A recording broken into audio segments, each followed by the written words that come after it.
আসসালামু আলাইকুম ভিউয়ার্স, সবাই কেমন আছেন? তো আশা করি সবাই ভালো আছেন। তো ভিডিওর থাম্বনেল দেখেই বুঝতে পারতেছেন যে আজকে কী নিয়ে ভিডিওটা। তো কথা না বাড়িয়ে ভিডিওটা শুরু করি।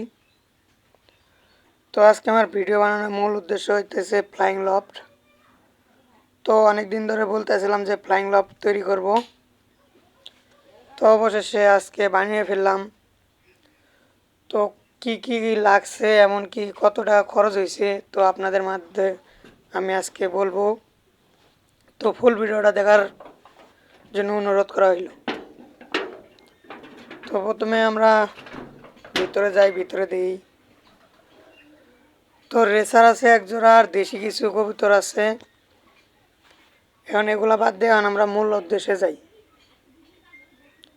তো আমার প্রথমে কাঠের আলাপটা করি। যেমন কাঠ লাগছে আমার 6 সিফটি, আবার নেট আছে আপনার 10 ফিট। আর কি মোটামুটি আপনার এই ঘরে খরচ হয়েছে 6,000 টাকার মতো।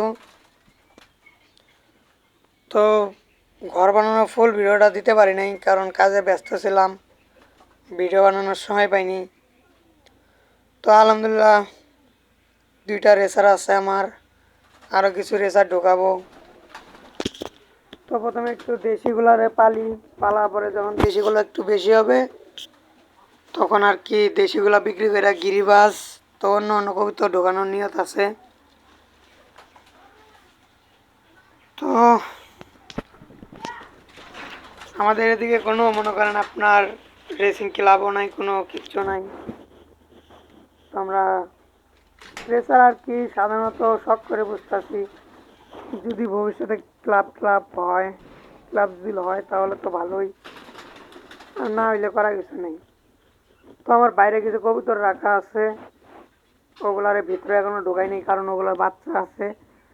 বাসাগুলো নড়াইলে তো বাচ্চাদের আদার খাওয়াবে না, সেই জন্য ওগুলোর বাইরে রাখছি। তো আজকের মতো ভিডিওটা এই পর্যন্তই। আশা করি পরের ভিডিওতে দেখা হবে। তো নতুন নতুন ভিডিও পেতে চ্যানেলটা সাবস্ক্রাইব করুন, বেল আইকনটি বাজিয়ে দিয়ে পাশেই থাকুন। ধন্যবাদ।